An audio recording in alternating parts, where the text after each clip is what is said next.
CH21 झूठ पर झूठ। देविका अपने भैया को डॉक्टर को बिना दिखाए वापस घर लौटने के लिए तो मना लेती है, लेकिन देविका को ये नहीं समझा आ रहा था कि वह भैया को सारिका दीदी और जीजा जी से झूठ बोलने के लिए कैसे मनाए। देविका भैया में ये सोच रही थी कि हम सारिका दीदी और जीजा जी को अगर ये न बताए कि हमने आज इन्हें डॉक्टर को नहीं दिखाया है तो।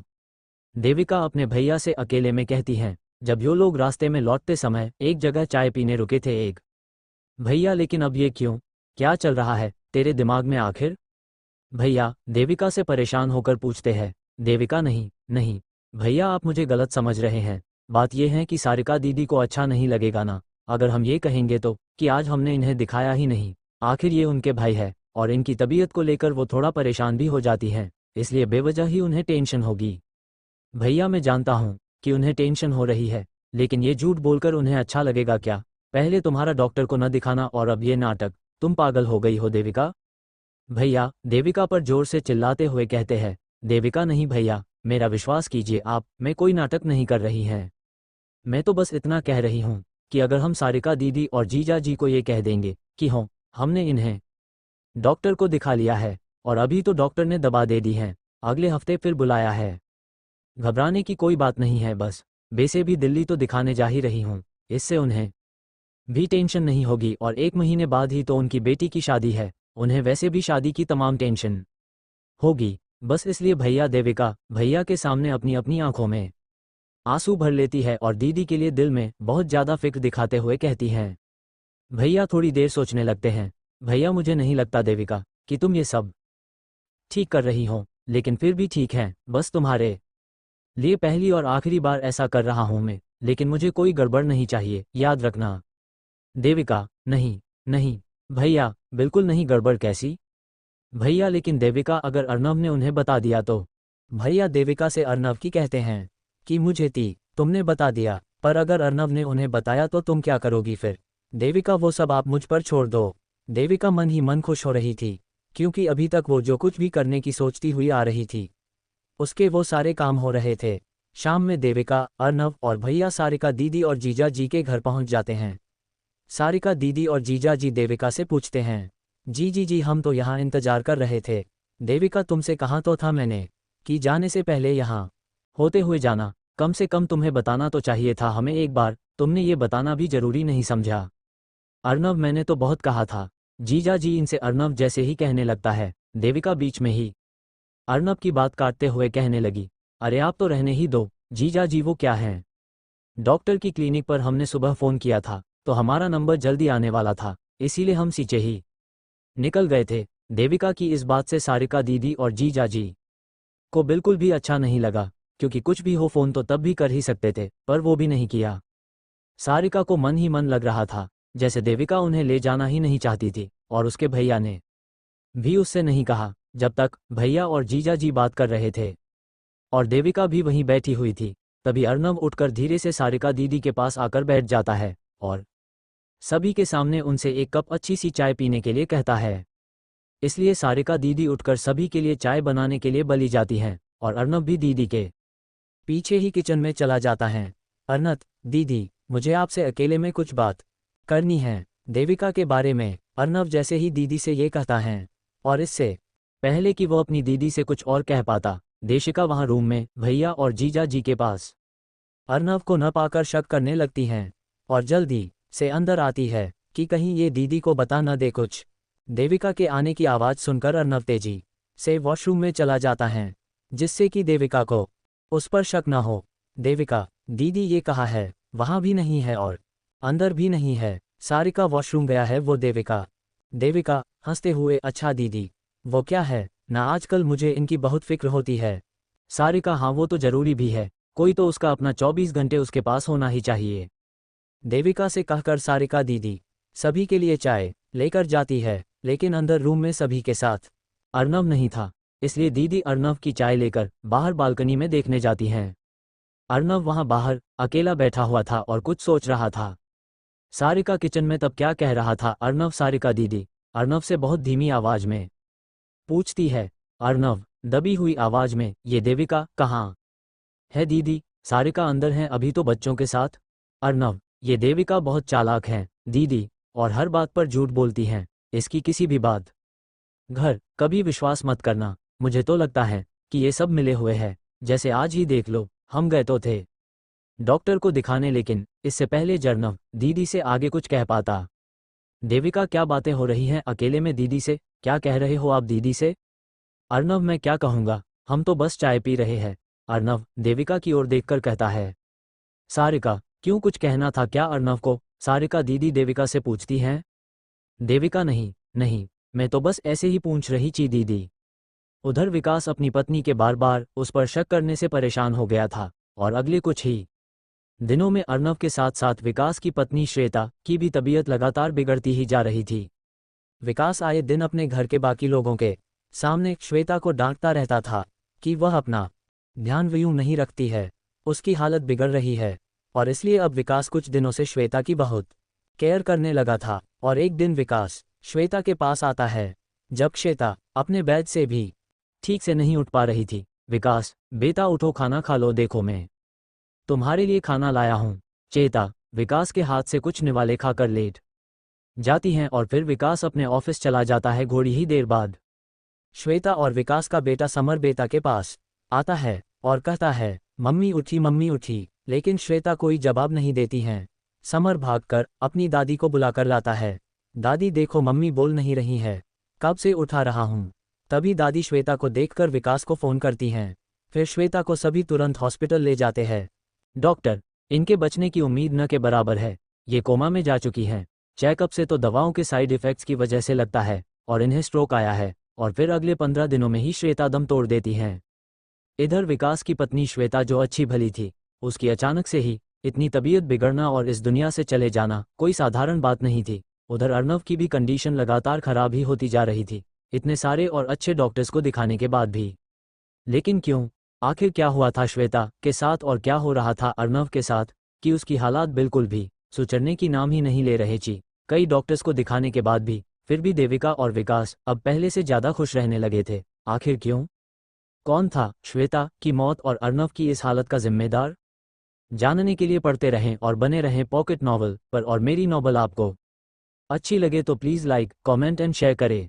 CH22 देविका की चाल है। पिछले कुछ महीनों से अर्नव अपनी खराब तबीयत की वजह से स्कूल भी नहीं जा रहा था। देविका ने ही अर्नव को उसकी जॉब से रिज़ाइन दिलवा दिया था, क्योंकि देविका ने अर्नव के स्कूल में उसका पिछले कुछ महीनों के ट्रीटमेंट के जो मेडिकल पेपर लगाए थे, उसमें अर्नव को डिप्रेस्ड और मेंटली डिस्टर्ब पेशेंट बताया गया था। इसीलिए अर्नव अब आगे अपनी जॉब कंटिन्यू नहीं कर सकता था। देविका की स्कूल से मिलने वाली हर महीने की सैलरी सिर्फ 7,000 रु थी, लेकिन उसका हर महीने का खर्च 20-25,000 तक था। देविका वाकई के पैसे कहाँ से लाती थी, किसी को भी कुछ नहीं पता था। दोनों बहनों सारिका और सरला ने कई बार देविका से पूछा भी, लेकिन देविका हर बार यही कहती थी कि मायके से उसके दोनों भाई उसकी मदद करते हैं, लेकिन इस बात को सब जानते थे कि ये सच नहीं। फिलहाल दोनों बहनों का पूरा ध्यान सिर्फ और सिर्फ अपने भाई अर्नव पर ही था, और देविका स्कूल के अलावा बाहर किससे मिलती हैं, कहाँ जाती है और क्या करती हैं, इसे अभी के लिए तो कोई नहीं जानना चाहता था। सब यही चाहते थे कि कैसे भी बस अर्नव जल्दी से ठीक हो जाए। एक दिन अर्नव ने देविका से पैसों के बारे में जानने की कोशिश की, और उससे बड़े ही प्यार से, अर्नव, देविका तुम्हें इतने पैसे हर महीने कौन दे रहा है? देविका, आपको इससे क्या मतलब, आपकी तो जॉब चली गई ना। अगर मैं आपके भरोसे रहती जी, मैं और मेरी बच्ची, हम दोनों ही पैसों की वजह से तिल कर जी रहे होते आज। देविका अपने ईगो के चलते बड़े ही एटीट्यूड में अर्नव से गुस्से में ये कहती है। अर्नव, देविका जर्नव देविका की इस बात पर जोर से चिल्लाता है। शादी के बाद ये पहला दिन था जब अर्नव देविका पर इतनी जोर से चिल्लाया था। देविका, चिल्लाओ मत अर्नव, इतना कुछ होने के बाद अभी भी आप में इतनी ताकत बची है तो सुनो, अब जो पैसे मैं खर्च करती हूँ वो विकास देता है मुझे। अब हो गई तुम्हें तसल्ली ये सच जानकर। पापा पापा, तभी पापा पापा कहते हुए खुशी अर्नव से आकर गले लग जाती है, क्योंकि अर्नव अपनी बच्ची खुशी से बहुत प्यार करता था, और खुशी भी अपने पापा से। देविका, खुशी चलो यहाँ से, हर वक्त जब देखो तब पापा पापा नहीं है, ये तेरे पापा, होमवर्क नहीं करना है क्या स्कूल का? देविका खुशी पर जोर से चिल्लाते हुए उसे अर्नव की गोद से ले जाती है। ये सुनकर और खुशी से अर्नव के बारे में इस तरह से कहने पर अर्नव की आंखों में आंसू आ जाते हैं। और देविका के रूम से जाने के बाद वो जोर जोर से रोने लगता है। अर्नव, मुझे तो कुछ समझ नहीं आ रहा है, क्या करूं मैं? अब ये मेरी बच्ची को भी मुझसे दूर करना चाहती है और आज उसे ये भी कह दिया कि मैं उसका पापा नहीं है। अर्नव रूम में अकेले रोते हुए दुखी होकर खुद से कहता है। देविका अब खुशी को भी अर्नव के पास ज्यादा देर तक नहीं रहने देती थी और उसे धीरे धीरे अर्नव से दूर कर रही थी। थोड़ी देर बाद जब अर्नव शांत होकर रूम में अकेला बैठा हुआ कुछ सोच रहा था, तभी अर्नव को कुछ पुराना याद आता है और वी देविका के रखे सारे डॉक्यूमेंट्स को देखने लगता है और बहुत देर बाद ढूंढते ढूंढते अर्नव को आखिर वो मिल ही जाता है जिसके बारे में वो थोड़ी देर पहले ही सोच रहा था। अर्नव को वहां खुशी का वरीय सर्टिफिकेट मिलता है, जिसे देखकर आशु के पैर कांपने लगते हैं क्योंकि उस वर्ष सर्टिफिकेट में माता पिता के नाम की खाली जगह पर देविका और अर्नव की जगह देविका और विकास का नाम लिखा हुआ था।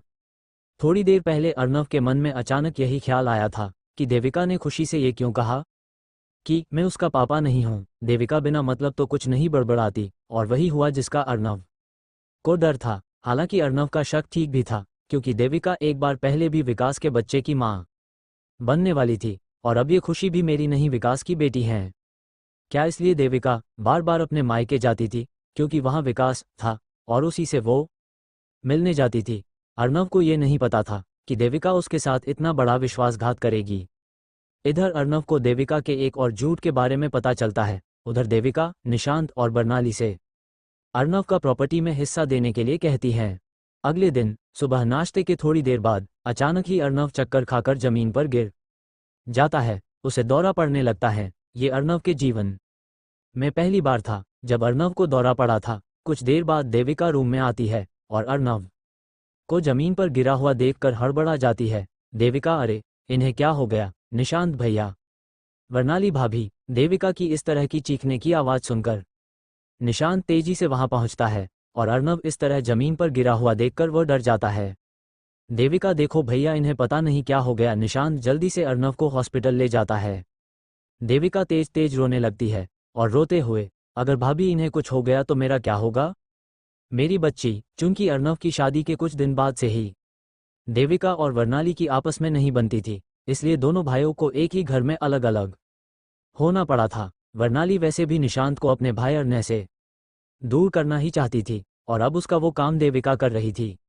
देविका की वजह से ही निशांत ने वर्णाली की अनुपस्थिति में भी अपने प्यारे भाई अर्नव से बात करना भी बंद कर दिया था। अब देविका अर्नव की प्रॉपर्टी के लिए कभी सारिका दीदी के यहाँ तो कभी परिवार के किसी और सदस्य के यहाँ जा रही थी, तो कभी दिल्ली सरला दीदी के यहाँ चली जाती थी, जिससे वो अर्नव को प्रॉपर्टी में उसका हिस्सा दिलवा दे। देविका, सारिका दीदी, देखो आप लोग, इनकी इतनी तबीयत खराब रहने लगी है, इनके इलाज के लिए मैं कहाँ से पैसे लाऊं?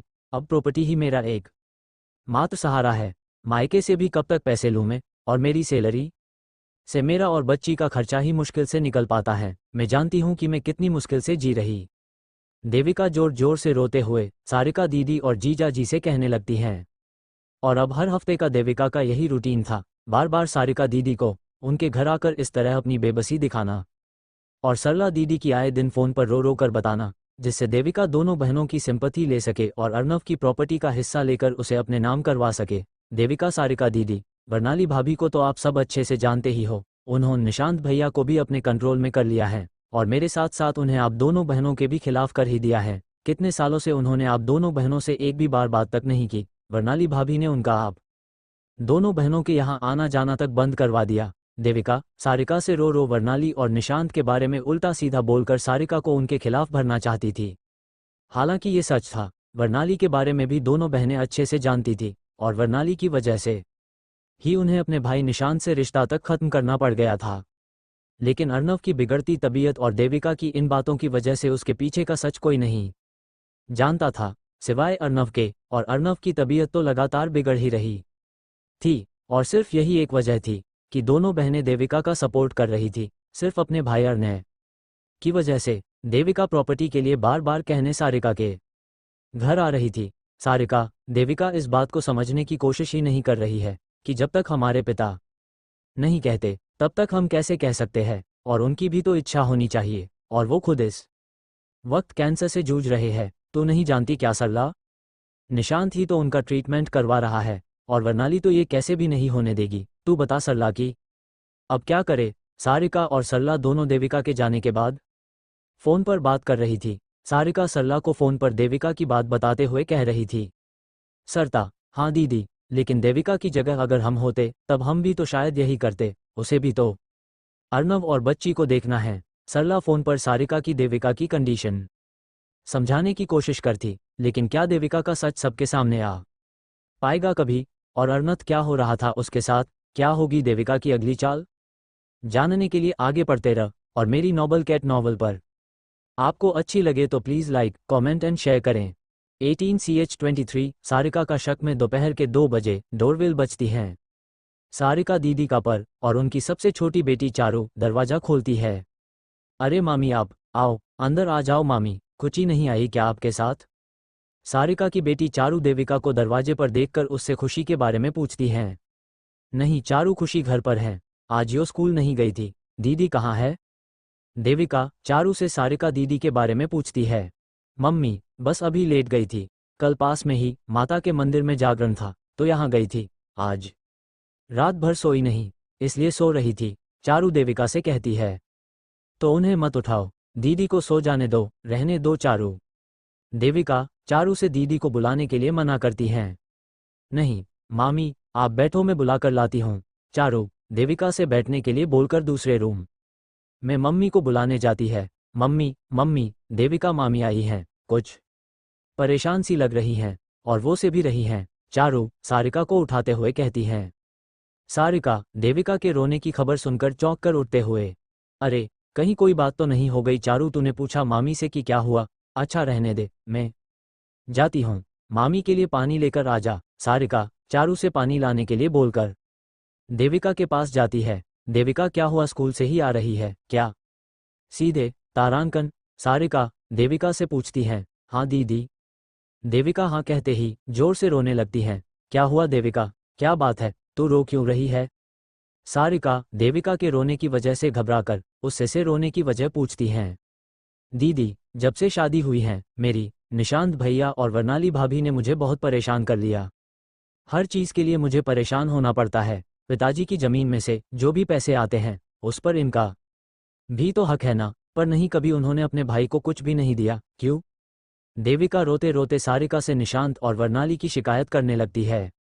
सारिका लेकिन देविका, मुझे जहाँ तक याद है शादी के 2-3 साल तक तो तुम्हारा भी सारा खर्चा निशांत ही उठाता था। अब का तो मुझे पता नहीं। देविका नहीं दीदी, आपको नहीं पता, शुरुआत में कुछ महीने ही दिया था बस, फिर यही सारा खर्च करते थे। और फिर अब कितने टाइम से इनकी भी तबीयत ठीक नहीं है। पहले तो चली इनकी सैलरी आती थी अच्छी खासी, पर अब मैं क्या करूं? कैसे तो अपना और बेटी का खर्चा बलाऊं और इनकी दवाओं के डॉक्टर के पैसे कहाँ से लाऊं मैं? आप ही बताओ दीदी। देविका मगरमच्छ के आंसू दिखाकर सारिका दीदी को अपनी सफाई देते हुए कहती हैं।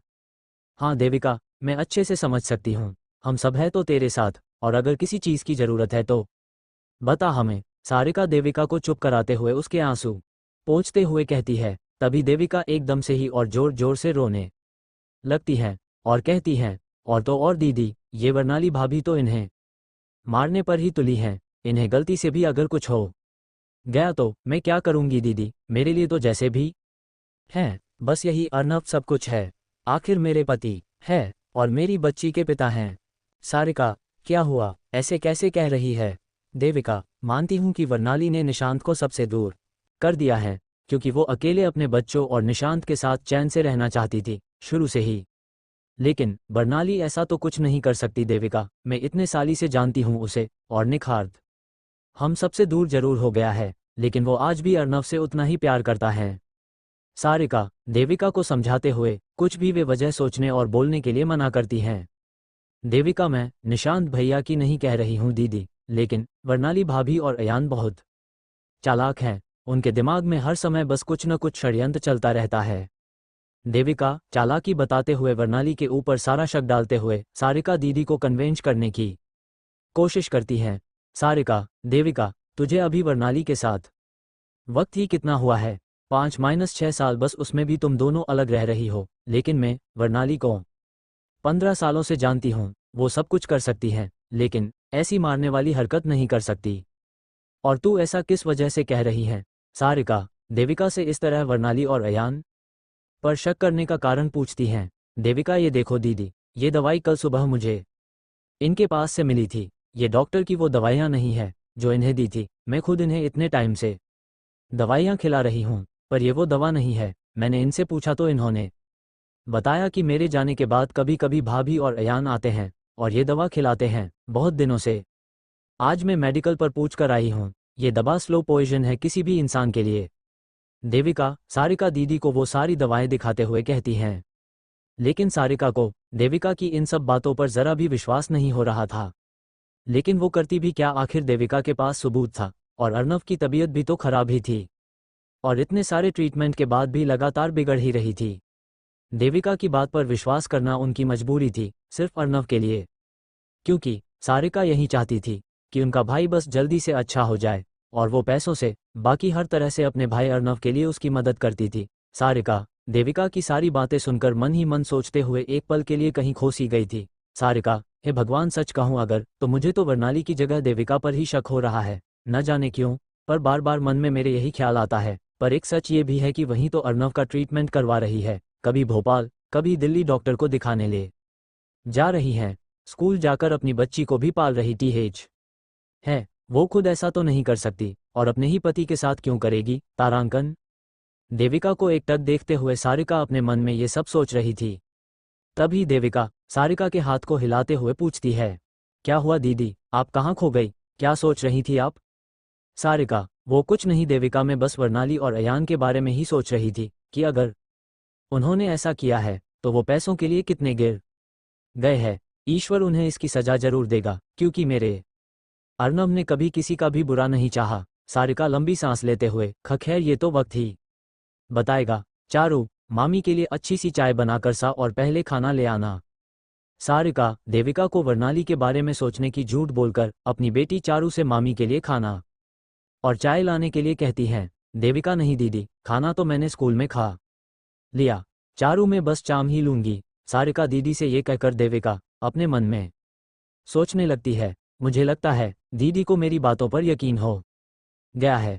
अब देखना वर्णाली भाभी, मैं आपको मेरी प्रॉपर्टी न देने के लिए कैसे फंसाती हूँ। आपके ही घर में थी। देविका को जैसे अंदर ही अंदर बहुत खुशी हो रही। उधर विकास भी कॉन्ट्रैक्टर होने के साथ साथ अब अपने शहर का माना हुआ गुंडा बन चुका था। उसे अब किसी बात की परवाह नहीं थी।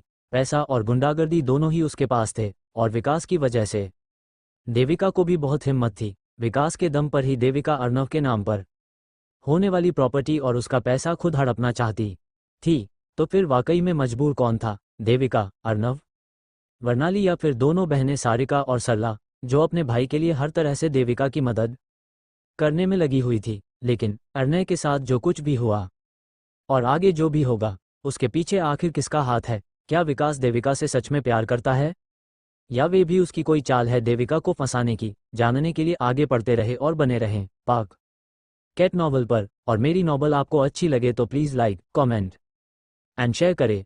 CH24 श्वेता की मौत पुलिस द्वारा अभी तक अर्नव के साथ रहने वाले घर के सभी लोगों के बारे में अच्छे से छानबीन कर ली गई थी। इससे पुलिस को ये तो साफ हो गया था कि अर्नव की हत्या या उसकी साजिश के पीछे कोई भी बाहर का व्यक्ति नहीं था, बल्कि वो जो कोई भी था वो इस घर के ही लोगों में से मिला हुआ था। और इस सब में सिर्फ और सिर्फ इन 4 लोगों का हाथ था, वर्णाली और जयान, जो कि वर्णाली का ही बेटा था, देविका और विकास। लेकिन इनमें से आखिर कौन था जिसने अर्नव से उसकी जिंदगी ही छीन ली? ये पता लगाना अभी भी बाकी था। अर्नव का घर, ये क्या किया तुमने विकास, और आखिर क्यों? देविका फोन पर विकास से बात करते हुए कहती हैं। जब विकास ने खुद देविका को अपनी पत्नी श्वेता की मौत के सच के बारे में बताया तो मैं क्या करता देविका, मेरे पास और कोई रास्ता भी तो नहीं था। श्वेता को मुझ पर शक हो गया था। वो मुझसे रोज पूछती थी और पिछले कुछ महीनों से तो बार बार बस यही पूछती रहती थी कि ये देविका कौन है, आप इससे बात क्यों करते हो, आखिर आप दोनों के बीच चल क्या रहा है। तंग आ गया था मैं उसके इन सारे सवालों से। और एक दिन उसने तुम्हारा मैसेज भी पढ़ लिया था। तब से तो जैसे हाथ धोकर ही मेरे पीछे पड़ गई थी। वो मुझ पर मेरी हर बात पर शक करने लगी थी। विकास अपने और अपनी पत्नी श्वेता के बीच चल रहे तनाव की वजह से देविका से गुस्से में तेज आवाज में चिल्लाते हुए कहता है। लेकिन इसका मतलब ये बिल्कुल भी नहीं था कि तुम उसे मार ही डालो विकास। देविका न चाहते हुए भी विकास पर जोर से चिल्लाते हुए कहती है, तो तुम ही बताओ ना मुझे कि मैं और क्या करता।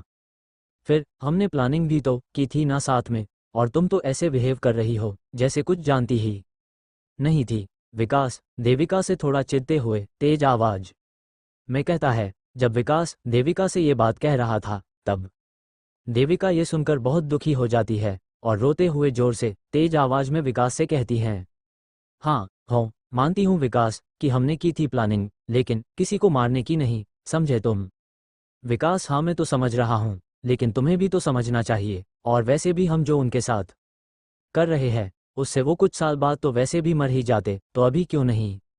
देविका शट अप विकास, तुम पागल हो गए हो क्या। तुमने ये सब करने से पहले एक बार भी अपने बच्चे के बारे में नहीं सोचा। तुमने कहा था मुझसे कि हम दोनों में से किसी को मारेंगे नहीं, तुम समझा क्यों नहीं रही हो। अगर मैं ऐसा नहीं करता तो जिंदगी भर तुम्हारा नहीं हो पाता, और तुम्हें आखिर किस बात का डर है, बोलो। और मुझे अपने दोनों बच्चों की फिक्र थी, खुशी की भी, तुम भूल गई क्या। विकास देविका को समझाते हुए कहा, तारांकन ये बात मैं कैसे भूल सकती हूँ कि तुम खुशी के पिता हो, और ये बात मुझे हमेशा याद रहेगी। ये कहकर देविका फोन कट कर देती है।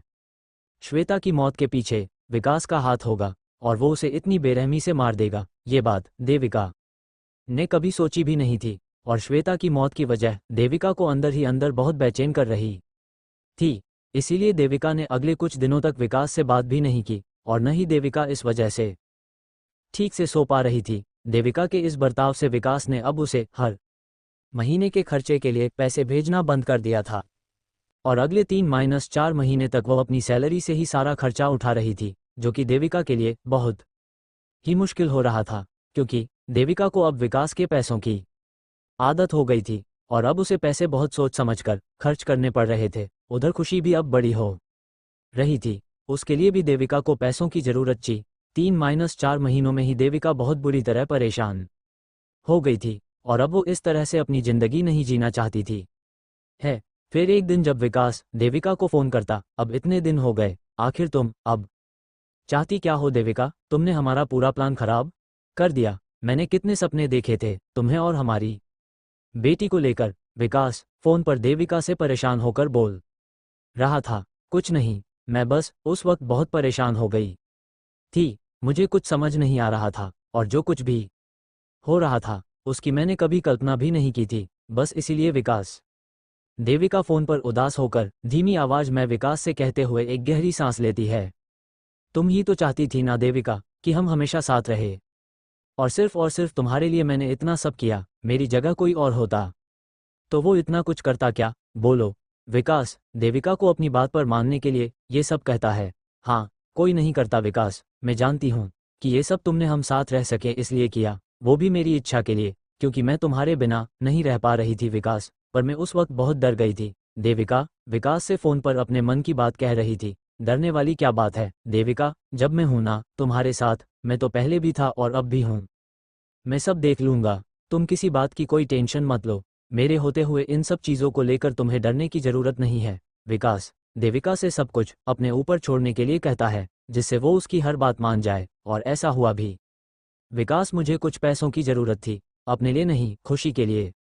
देविका थोड़ा संकोच करते हुए विकास से पैसों के लिए कहती हैं। हाँ हाँ, मैं अभी तुम्हारे अकाउंट में पैसे डाल देता हूँ। वैसे भी 3-4 महीनों से मैंने सिर्फ इसलिए नहीं कहा था तुमसे पैसों की, क्योंकि तुम मुझसे नाराज थी ना। मैं तुमसे प्यार करता हूँ देविका, और तुम्हारे साथ और अपनी बच्ची खुशी के साथ रहना चाहता हूँ हर हाल में। तुम समझ रही हो ना देविका कि मैं क्या कह रहा हूँ। विकास कृष्णा को अपने प्यार पर यकीन दिलाते हुए आगे की सोचने के लिए कह रहा था। हाँ, अब मैं बहुत अच्छे से समझ रही हूँ विकास, आगे से तुम जैसा कहोगे वैसा ही करूँगी। देविका विकास से पैसे मिलने की वजह से बस उसकी हाँ में हाँ मिला रही थी, लेकिन विकास तुम्हारे कहने पर मैं इतने महीनों से अभी तक जो कुछ भी कर रही थी, और प्लान के मुताबिक जी तुम वहाँ कर रहे थे, अब आगे और कितने टाइम तक मुझे वो सब करना होगा। देविका दबी हुई आवाज में विकास से उसकी आगे की प्लानिंग के बारे में पूछती हैं।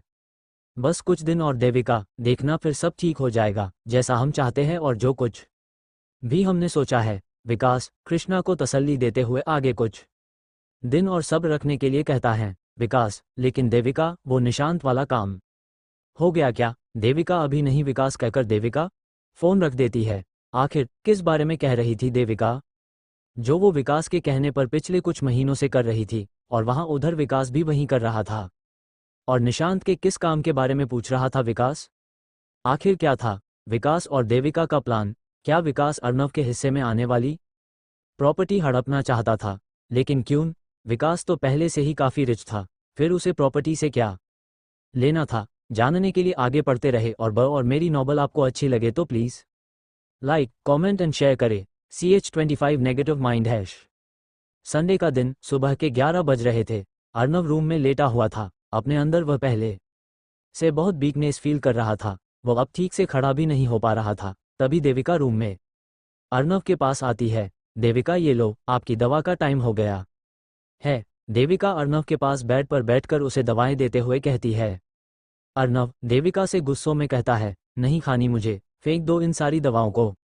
अर्नव के दवा खाने के लिए मना करते ही देविका मन में सोचती है कि कहीं इन्हें इन दवाओं के बारे पता तो नहीं चल गया, इसलिए ये मना कर रहे हो खाने से। तब देविका अर्नव से पूछती है, देविका लेकिन क्यों नहीं खानी है आपको दवा? ठीक नहीं होना है क्या आपको? अर्नव, इन दवाओं को मैं कितने टाइम से खा रहा हूँ, अभी तक तो कुछ आराम मिला नहीं। और सच कहूँ तो देविका, कभी कभी तो मुझे तुम पर ही शक होता है। आखिर तुम मुझे दवा के नाम पर क्या खिला रही हो पिछले कुछ महीनों से? देविका इनोसेंट वे में अर्नव से कहती है। देविका, कैसी बातें कर रहे हो आप? मैं क्या खिला रही हूँ आपको? अर्नव, मुझसे और कितना झूठ बोलोगी तुम?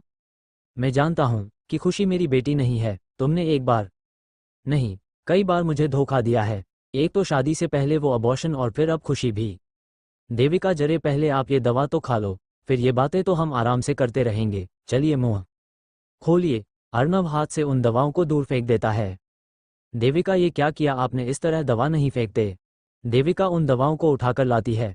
अर्नव, देविका, तुम अगर उस विकास से इतना ही प्यार करती थी तो मेरी जिंदगी में आई ही क्यों तुम? और शादी के इतने टाइम बाद आज भी तुम उसी से प्यार करती हो ना, तो यहाँ क्यों हो अभी तक? मैं ही पागल था जो शादी के 6 महीने बाद तुम्हारे जरा से रोने पर ही तुम पर और तुम्हारी बातों पर विश्वास कर बैठा था। देविका, हाँ, करती हूँ मैं उसी से प्यार। और रही बात मेरे यहाँ होने की, तो थोड़ा टाइम और मुझे यहाँ काटना होगा मेरे अर्नव जी। अर्नव, तुमने मेरी जिंदगी बर्बाद कर दी। अब तो तुम खुश हो ना बहुत, तो चली जाओ ना मेरी जिंदगी से हमेशा के लिए, मुझे छोड़कर अपने उस विकास के पास। मैं किसी से कुछ नहीं कहूँगा। और अर्नव को देविका पर बहुत तेज गुस्सा आ रहा होता है, और वो जोर से चिल्लाते हुए कहता है, चली जाओ देविका, आ मेरी जिंदगी से, मुझे मेरे हाल पर छोड़कर भगवान के लिए चली जाओ प्लीज। देविका ये सुनकर अर्नव की बातों पर जोर से हंसने लगती है। देविका, अच्छा, तो आपको सब पता चल गया मेरे बारे में। ठीक है बाबा, अगर आपकी इतनी ही इच्छा है तो मैं चली जाऊंगी आपको छोड़कर, लेकिन इतनी जल्दी भी क्या है अर्नव? अभी तो मेरे यहाँ कुछ काम बाकी है, पहले उन्हें तो पूरा कर लूं। देविका अर्नव की हालत देखकर उस पर जोर जोर हंसने लगती है। थोड़ी देर बाद देविका, चलिए अब दवा खा भी लीजिए, वरना मुझे जबरदस्ती करनी पड़ेगी और मुझे अच्छा नहीं लगेगा। अर्नव, मना किया ना, अभी तुमसे नहीं खाना मुझे। देविका, खाना तो आपको पड़ेगी अर्नव जी। ये कहकर देविका अर्नव को जबरदस्ती दवा खिला देती है, क्योंकि अर्नव की तबीयत अब तक इतनी खराब हो चुकी थी कि वो वीकनेस की वजह से बेड पर भी ज़्यादा देर तक बैठ नहीं पा रहा था। और सिर्फ इसलिए देविका अर्नव को जबरदस्ती दवा खिलाकर वहां से चली जाती है। रात को देविका सोने के लिए लेटी थी, पर उसके दिमाग में बार बार बहुत सारे विचार आ रहे थे कि वो कैसी हो गई है, और वो अर्नव के साथ आखिर क्या कर रही है। अर्नव ने मेरा कुछ भी तो नहीं बिगाड़ा है, फिर भी विकास के कहने पर मैं उस बेगुनाह की जिंदगी क्यों बर्बाद कर रही हूँ? सिर्फ अपने स्वार्थ के लिए, और मेरा वो स्वार्थ जिसको पूरा करने के लिए मैंने सारी हदें पार कर दी। फिर भी शुरू से लेकर आखिर तक अर्नव ने मुझसे कभी कुछ नहीं कहा। तभी देविका को अपने अंदर मौजूद नकारात्मकता की आवाज़ आती है। ये क्या सोच रही हो तुम देविका? तुम्हें इस तरह की जिंदगी नहीं जीनी थी, इसलिए तुमने ये रास्ता चुना अपना प्यार पाने के लिए। इसमें कुछ भी गलत नहीं है। देखो, विकास ने भी तो तुम्हारे प्यार के लिए अपनी पत्नी को, हाँ देविका, तुम बस एक कदम दूर हो अपने प्यार से। हाँ हाँ, इतने पास आकर तुम वापस नहीं जा सकती देविका, तुम्हें विकास के पास जाना होगा। इतने में देविका घबराहट और बेचैनी की वजह से बेड से उठ जाती है और थोड़ी देर तक टहलते हुए अपने ही मन को समझाने में लगी हुई थी। और फिर देविका बहुत सोच विचार के बाद बेड पर आकर सो जाती है। अगले दिन देविका स्कूल से वापस आते समय सारिका दीदी के यहाँ जाती है और उनके सामने रोते हुए, देविका, मैं क्या करूं दीदी, इनकी तबीयत तो बहुत खराब होती जा रही है। दीदी प्लीज आप मेरी मदद कर दीजिए। सारिका, अरे क्या हुआ देविका, बताना, हम हमेशा ही तो तेरे और अर्णव के साथ है, क्या बात है, बोल। देविका, दीदी, निशांत भैया से कह दो कि प्रॉपर्टी के हिस्से कर दे, इन्हें इनका हिस्सा दे दे। सारिका, अरे मैं कैसे कह दूं उससे देविका, अभी तो हमारे पिता है, उनकी मर्जी है कि उन्हें अपनी प्रॉपर्टी किसी को देनी है या नहीं, और मेरे कहने से उसे ऐसा लगेगा कि मुझे अपने लिए ही चाहिए। तू खुद बात करना निशांत से। देविका, दीदी, वर्णाली भाभी नहीं चाहती कि हमें प्रॉपर्टी में से कुछ भी मिले। मैंने कितनी बार इस बारे में निशांत भैया और भाभी से कहा है, और अयान भी अब मुझे परेशान करता है, कभी मेरी बच्ची को। सारिका, तो कोर्ट केस कर दे, वहीं से सारा मैटर सॉल्व हो जाएगा, किसी से कुछ कहने की जरूरत नहीं है फिर। और अयान अगर कुछ भी करता है तुझे परेशान करने के लिए, तो उससे तो बोल सकती है ना, लेकिन देविका, में प्रॉपर्टी के मामले में तेरी कोई मदद नहीं कर सकती। जहां तक बात अर्णव की है, तो उसे हम बॉम्बे ले जा रहे हैं ट्रीटमेंट के लिए, और उसका सारा खर्चा हम उठा लेंगे, तुझे उसकी फिक्र करने की जरूरत नहीं है। देविका मन ही मन सोचने लगती है, ये सारिका दीदी ने तो मेरा पूरा प्लान ही बिगाड़ दिया, अब क्या करेगी देविका। सोच, प्रॉपर्टी अपने नाम कैसे करवाएगी, और उधर विकास का भी फोन आता होगा, क्या कहेगी उससे। देविका, अच्छा दीदी मैं अभी चलती हूँ, मैं अपने भैया से बात करके आपको बताऊंगी। देविका सारिका के घर से निकली ही थी कि विकास का फोन आ जाता है, और नंबर देखते ही देविका, हे भगवान, अभी याद किया और अभी फोन भी आ गया। देविका फोन उठाती है। विकास, देविका क्या हुआ, काम हुआ। देविका, नहीं हुआ, मैं क्या करूं, वो हेल्प ही नहीं कर रही दीदी, और शायद अभी मुश्किल है। विकास, अच्छा छोड़ो, वो हम बाद में देख लेंगे, शायद बाद में ज़्यादा अच्छे से हो जाए, अभी तुम अगला कदम उठाने के लिए तैयार रहो। देविका ये सुनकर खुश हो जाती है कि चलो अभी तो बला टली। देविका, हाँ ठीक है विकास। विकास के कहने पर देविका अपनी प्लानिंग के मुताबिक अपना अगला कदम उठाती है, और अगले दिन आखिर क्या था उनका अगला कदम, जो विकास इतने श्योर होकर देविका से कह रहा था, और देविका अपने अगले कदम के लिए पूरी तरह तैयार थी। जानने के लिए आगे पढ़ते रहे, और मेरी नॉवल आपको अच्छी लगे तो please like, comment and share करें।